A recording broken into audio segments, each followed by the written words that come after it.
सभी को ओम। मैं योगी ज्वाला युवा भारत मिर्ज़ापुर से आप सभी का स्वागत करते हैं। आप सभी को पता है कि यूपी लाइव टीवी के माध्यम से प्रतिदिन हमें कुछ न कुछ औषधियों और कोई न कोई योगी के बारे में सीखना है, उसका अभ्यास करना है, उसको जानना है एवं उसे अपना करके अपने जीवन को स्वस्थ व निरोग बनाना है। तो आइए आज हम लोग फिर से एक नए प्राणायाम के बारे में चर्चा करेंगे और प्राणायाम के साथ साथ आज हम लोगों का जो औषधि पर जो हम लोगों का विशेष है, आज हम लोग एलोवेरा के बारे में बात करेंगे, जिसे ढेकुआर भी कहा जाता है, ग्वार पाठा भी कहा जाता है, कुआर कंदन भी कहा जाता है, कई नामों से उसे पुकारते हैं। तो हमें उसके बारे में भी चर्चा करनी है।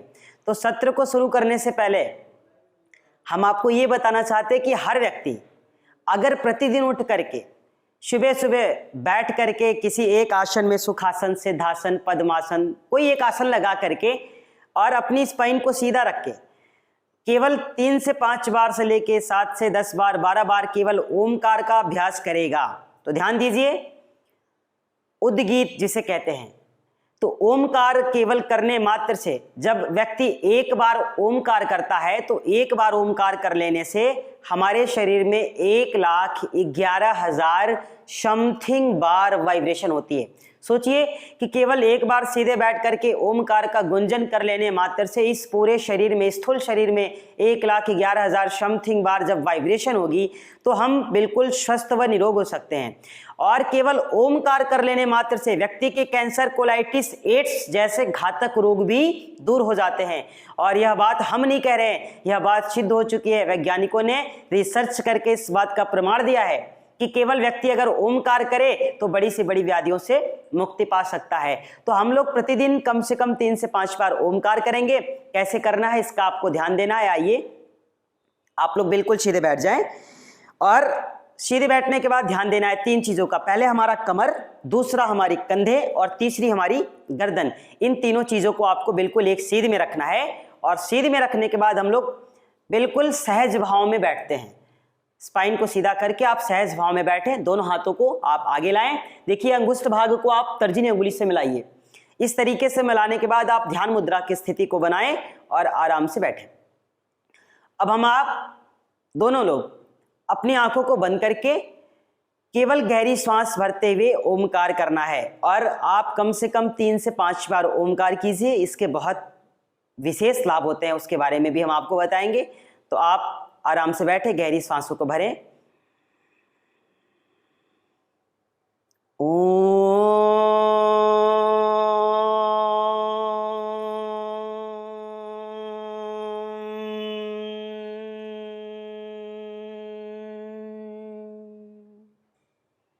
एक बार फिर से गहरी सांस भरें।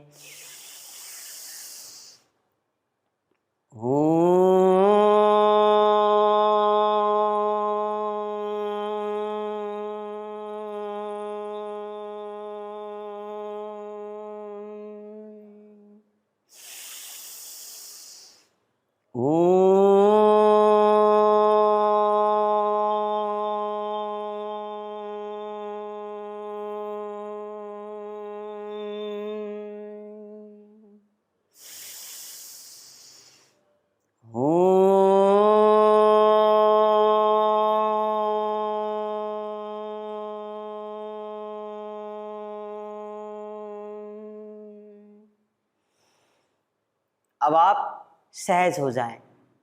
सहज होने के बाद हम लोग क्या करते हैं, अपनी दोनों हाथों को पार्श्व भागों से खोलते हैं। इस तरीके से हाथों को आप ऊपर लाएं और दोनों हाथों को आपस में मिलाएं।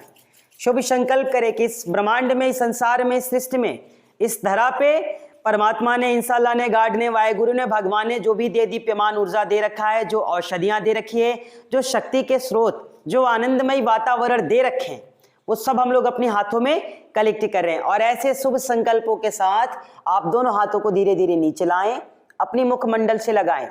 संकल्प के साथ धीरे धीरे मुखमंडल से लगाते हुए आप इसे नीचे की ओर लाएं, गले से लगाएं। हाथ के पंजों से हमें पूरे शरीर के भाग को स्पर्श कराना है।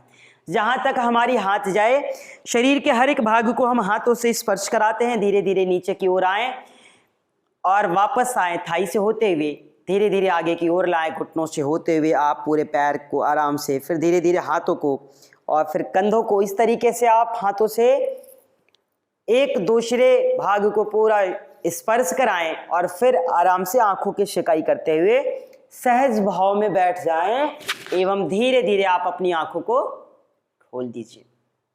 तो सोचिए, केवल ओमकार कर लेने मात्र से हमारे शरीर में 1,11,000 समथिंग बार जब वाइब्रेशन होती है, तो उससे जो व्यक्ति कैंसर से पीड़ित है, जिनको एड्स हो गया है, जो कोलाइटिस से परेशान है, तो जो बड़े से बड़े रोग जब इतने ठीक हो सकते हैं, तो सोचिए व्यक्ति के जो छोटे मोटे तमाम तरह की व्याधियां हैं, जो स्किन संबंधी समस्याएं हैं, जो पेट संबंधी समस्याएं हैं, या हमारे शरीर में कोई भी समस्याएं हैं, तो सबका निदान होना 100% सत्य है। क्यों?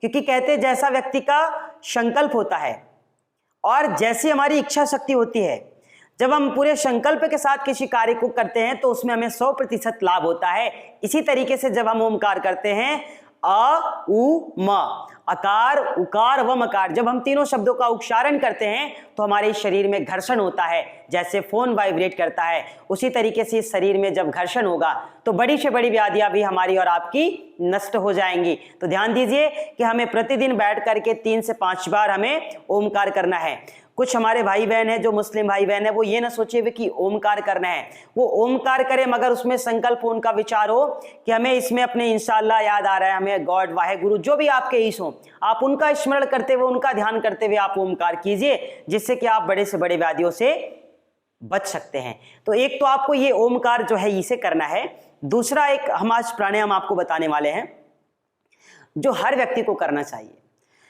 अब ध्यान दीजिए, ये एक ऐसा प्राणायाम है कि इस प्राणायाम को कर लेने मात्र से हमारे शरीर के 72,72,10,202 से 210 उपनाड़ियां परिशुद्ध होती हैं।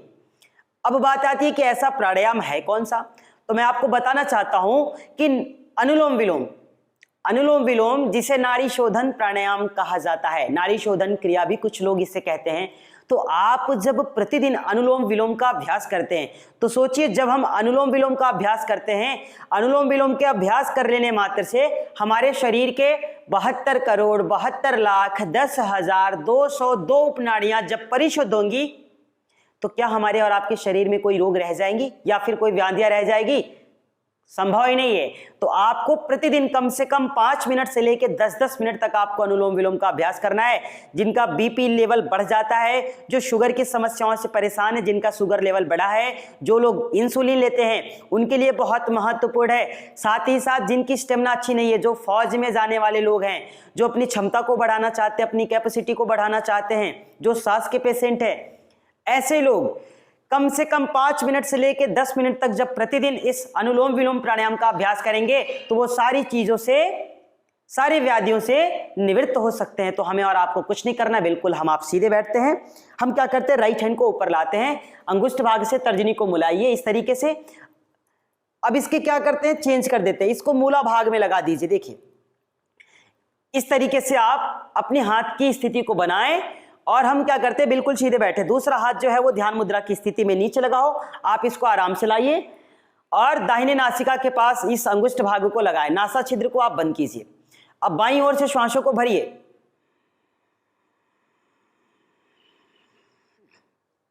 प्रारंभ हम बाईं ओर से करते हैं। बाईं ओर से गहरी श्वास को हमने भरा और फिर इसी श्वासों को हम दाईं ओर से बाहर करते हैं। दाईं ओर से श्वासों को बाहर करने के लिए आपको बाईं नासिका को बंद करना है और अब बाएं नासिका को बंद करके दाईं से सांसों को बाहर कीजिए।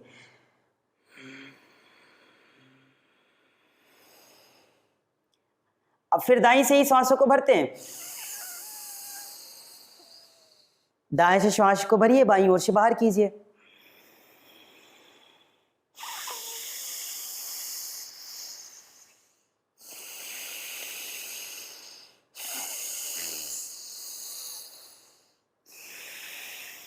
तो देखिए हमने क्या किया, बाईं ओर से सांसों को लेना प्रारंभ किया, बाईं ओर से सांसों को भर के हमने दाईं ओर से सांसों को बाहर किया। एवं जब हम दाईं ओर से सांसों को बाहर करते हैं तो सांसों को दाईं ओर से बाहर करने के बाद आप फिर दाईं ओर से ही सांसों को भरेंगे एवं बाईं ओर से सांसों को बाहर करेंगे। क्योंकि जब बाएं से लेके दाएं से छोड़े और दाएं से लेके जब बाएं से वापस छोड़ते हैं तब जाकर के यह एक चक्र कहलाता है। और इसी तरह हर व्यक्ति को कम से कम 25 से 50 चक्र से शुरू करके 100 से 200 चक्र तक इसे जब रोज करने लगेगा तो बड़ी से बड़ी व्याधियों से वह मुक्त हो जाएगा, उसका हीमोग्लोबिन अच्छा हो जाएगा और उसकी जो रोग प्रतिरोधक क्षमता है वह बिल्कुल जबरदस्त हो जाएगी, उसका जो विल पावर है वो बिल्कुल अच्छा हो जाएगा। तो ये तो हमारा नाड़ी शोधन प्राणायाम रहा। अब बात आती है नाड़ी शोधन प्राणायाम की। तो ध्यान दीजिए कि नाड़ी शोधन प्राणायाम कुछ लोग अगर ऐसे नहीं कर पाते, जिनको ज्यादा बीमारी हो, तगड़ी बीमारी हो तो ज्यादा देर तक करना होगा, तो इसको क्या करेंगे वो इस तरीके से ला सकते हैं। देखिए हाथों का आलंबन भी ले सकते हैं इस तरीके से, जो बीमार लोग हैं इस तरीके से वो आराम आराम से हाथों को नीचे करके बाईं ओर से सांसों को ले दाएं से छोड़े एवं दाएं से सांसों को लेकर के बाईं से छोड़े। तो इस तरीके से वो हाथों को करके भी कर सकते हैं, जो युवा है वो इस तरीके से अभ्यास करेंगे। तो ये रहा हमारा नाड़ी शोधन। जो माइग्रेन संबंधी समस्याओं से परेशान है, जिनके सर में दर्द रहता है, चिड़चिड़ापन रहता है, जिनको गुस्सा बहुत ज्यादा आती है या फिर जिनके पास एकाग्रता की कमी है, जिनका मन बहुत चंचल है, ऐसे लोग इस प्राणायाम का केवल अभ्यास करना शुरू कर देंगे, जिससे कि सारी समस्याओं से निजात मिलेगी। तो आज प्राणायाम के लिए इतना ही। आज हम आपके लिए एक औषधि लेके आए हैं। देखिए ये जो औषधि है इसका नाम देखिए जो है, इसको लोग एलोवेरा के नाम से जानते हैं। ये मैंने इसलिए इसको पूरा निकाला है कि इसकी जड़ी को भी आप देखिए कि इसकी जड़ियां कितनी बड़ी होती हैं। इस तरीके से ये जो एलोवेरा का पेड़ है ये किस किस चीजों में लाभकारी करता है। सोचिए हमारे आसपास तमाम ऐसी जगह खेतों में ये उपलब्ध है, मगर इसके लाभ के बारे में हमको नहीं मालूम है। तो कुछ लोग तो इसे केवल एलोवेरा के नाम से जानते हैं, मगर जो इसका नाम है देखिए, इसको कुछ लोग ग्वार पाठा भी कहते हैं, कुछ लोग इसे ढेकुआर भी कहते हैं, कुआर कंदन भी कहा जाता है। तो कई नामों से हम इसको जानते हैं और कई नामों से इसको पुकारा जाता है। तो हमें क्या करना है कि इसके लाभ के बारे में जानना है। अब देखिए जो एलोवेरा है, तो एलोवेरा का सेवन कर लेने मात्र से जो व्यक्ति एलोवेरा का जूस पीता है, जो एलोवेरा का सेवन करना शुरू कर देता है, जो अर्थराइटिस से परेशान है, जिनके जोड़ों में दर्द है, गठिया से परेशान है, जिनके पेट में कब्ज बना रहता है, पेट सुबह साफ नहीं होता है, ऐसे लोग एलोवेरा का प्रतिदिन सेवन करेंगे। जिनको स्किन की समस्याएं है वो लोग भी करेंगे, जिनको बाल की समस्याएं है वो लोग भी इसका, मैं बताऊंगा कैसे इसको उपयोग करना है। तो ये हमारे लिए एक तरीके से रामबाण है और इसका कोई पैसा नहीं। आप इसका जूस लेने जाएंगे मार्केट में 200 रुपए से लेके 1000 रुपए तक इसके जूस आते हैं 1 लीटर। तो अगर हमारे आसपास ये उपलब्ध हो तो ये 2 तरीके की इसकी प्रजातियां होती हैं, एक तीखी होती है, दूसरा मीठा होता है। तो हम क्या करेंगे, जो मीठी वाली एलोवेरा हो उसको हम ले आते हैं घर में। अब आपको ध्यान देना है, देखिए हम इसको आराम से क्या करते हैं, बहुत ही सरल है, इसमें कुछ नहीं है। हमने इसकी एक पत्ती को आराम से ऐसे मैं कोई छोटी पत्ती काट लेता हूं जिससे कि हमारा नुकसान भी ना हो। तो आप क्या करेंगे, आराम से एक पत्ती को ऐसे काट लीजिए। तो मैंने एक पत्ती को इस तरीके से काट लिया। देखिए अब काटने के बाद हमको क्या करना है, ध्यान देना है कि जो इसका लिबलिबा वाला पीला वाला हिस्सा होता है इसको हम ऐसे गिरा देते हैं पूरा नीचे की ओर। फिर इसको क्या करते हैं, इसके जो साइड से जो इसके ये वाले भाग होते हैं, जो कटीले भाग होते हैं, इसको हम लोग इस तरीके से छील लेते हैं। छीलने के बाद हम क्या करेंगे, इसको बीच से काटते हैं। अब काटने के बाद हम देखिए इसको क्या करते हैं, आप इसको ध्यान से देखिए। तो इसको हम क्या करेंगे, आराम से इसकी परत को देखिए, एक तरफ से ऊपर से हमने इसकी परत को हटा दिया। आपको इसको प्रतिदिन इसका सेवन करना है। तो हम जब इसकी परत को हटा देते हैं, परत को हटाने के बाद हमें क्या करते हैं, जैसे आप लोग घर में प्रसाद ग्रहण करते हैं, घर में आप भोजन प्रसाद लेते हैं, तो आप क्या करेंगे, इसको बर्फी नुमा, ये देखिए बहुत मीठा लगता है, इस तरीके से हम इसको खाते हैं। देखिए तो जब आपके पास पैसे नहीं तो आपको इसको इस तरीके से खाना है।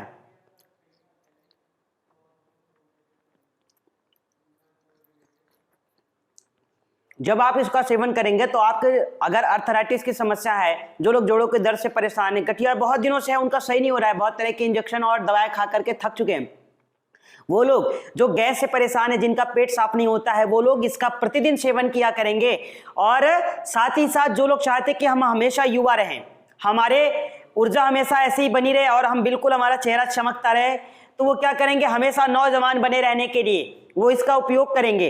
अब हम इसको खा करके बताएं। अब क्या करना है, जिनको स्किन की समस्या है, जिनको मुहासे हो गए, जिनको डार्क सर्कल हो गए हैं, या फिर जिनको पिंपल्स हो गए हैं, स्किन की समस्त समस्याओं के लिए बहुत ही अच्छी औषधि है। इसको क्या करना है, आप आराम से देखिए इस तरीके से लगाइए। तो आपको ना कोई बहुत महंगी क्रीम लगाने की जरूरत है। आप लोग 1000 500 रुपए के क्रीम लगाते हैं और फिर भी आपके चेहरे की समस्याएं सही नहीं होती हैं। आप इसको क्या कीजिए, इस तरीके से अपने चेहरे में लगाइए। देखिए इसको माथे में इस तरीके से लगा लीजिए आप। जब हम एक औषधि से अपनी सारी बीमारियों को ठीक करते हैं, अपनी समस्याओं को ठीक कर सकते हैं, तो हमें और आपको केवल उसके बारे में जानना है। तो इस तरीके से लगाए, जब जिनको बालों की समस्या हो तो वो लोग क्या करेंगे, इस तरीके से बालों में रोज इसको एलोवेरा को रात को लगा लिया करेंगे और सुबह बालों को धुल दिया करेंगे। रात को एलोवेरा की पत्ती को आप बालों में लगा करके अच्छे से किसी कपड़े से बालों को अपने ढक करके सो जाइए और सुबह उठ करके आप उसको धुल दीजिए। तो इस तरीके से जब हम लोग एलोवेरा का सेवन करते हैं तो इस एलोवेरा के सेवन मात्र से हमारी ये समस्याएं ठीक हो सकती है। अब आपको ध्यान देना है कि जब हमें एलोवेरा मिल जाए तो हम क्या करेंगे कि इन्हीं एलोवेरा के माध्यम से अपनी स्किन की समस्याओं को, अपनी पेट की समस्याओं को, अपनी जोड़ों के दर्द को ठीक करेंगे। जिनको जोड़ों में दर्द हो वो क्या करेंगे, इसी परत को काट करके अपने घर में जो हमारे किचन में तवे होते हैं जिस पे हम लोग रोटियां सेकते हैं, उस पे इसको थोड़ा सा गर्म कर लें। इसकी परत को ऊपर वाले हटाने के बाद गुदे को थोड़ा सा आप गर्म कीजिए। गर्म करने के बाद एक कोई सूती कपड़े को घुटनों पे लगाएं और फिर इसी से सिकाई कीजिए। और फिर कपड़ों को हटा करके जब ये गर्म, इसकी गर्म मतलब जलन जो थोड़ी कम हो जाए, थोड़ा हल्का गर्म हो, तो उसको आप फिर से उस पर सिकाई कीजिए, जिससे कि आपके जोड़ों के दर्द की समस्या दूर हो जाएगी। जिनको कमर में दर्द है वो लोग भी इस तरीके से सिकाई कर सकते हैं। तो इस तमाम तरह की समस्याओं में ये एलोवेरा हमारे लिए एक तरीके से रामबाण औषधि है और हमें इसका प्रतिदिन सेवन करना चाहिए और प्रतिदिन इसका हमको उपयोग करना है इसके लिए। और दूसरी बात, जिनको एलोवेरा नहीं मिल रहा है वो लोग क्या करेंगे, इसकी देखिए, इसलिए मैंने इसको लाया है, ये इसकी जड़ी है। तो इसकी जड़ी को आप काट करके क्या करते हैं, इसकी जड़ी को काट करके जैसे आलू की हम लोग बुआई करते हैं खेतों में, उसी तरीके से इसकी जड़ियों को हम लोग दूर दूर रख दिया करेंगे। तो जब हम इसकी जड़ियों को दूर दूर रख दिया करेंगे तो उसके बाद क्या होगा कि रखने के बाद हम उसको छोड़ देंगे, मट्टियां को ढक देंगे और 3 से 4 महीने में फिर उनके पौधे धीरे धीरे आने शुरू हो जाएंगे। तो आज के लिए इतना ही, और अगले सत्र में हम आपसे फिर एक नए औषधि के साथ मिलेंगे, एक नए योगासन प्राणायाम के साथ मिलेंगे। तब तक आप लोग बिल्कुल स्वस्थ रहें, प्रसन्न रहें व निरोग रहें। सभी को ओम शांति।